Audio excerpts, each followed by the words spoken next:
इधर देखे सामने।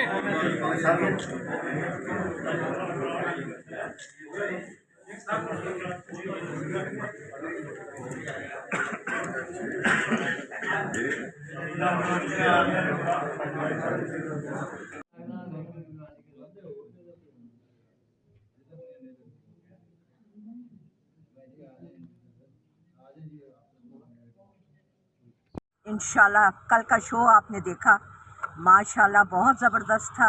लोगों का प्यार मेरे लिए और मेरा प्यार उनके लिए सब नज़र आ रहा था, और जो उन्होंने प्यार दिया इंशाल्लाह भरपूर तरीके से उस प्यार को मियां नवाज शरीफ से इंशाल्लाह जब वो प्राइम मिनिस्टर बनेंगे तो भरपूर तरीके से हम बिहारी की तरक्की के लिए बहुत कुछ करेंगे। मैं भी करूँगी, मेरा बेटा इरफान दौलताना भी करेगा, और इमरान दौलताना भी हर तरीके से काम करेगा उनके बिहारी के लिए, और काम करके इंशाल्लाह तरक्की के रास्ते में हम लेके जाएंगे।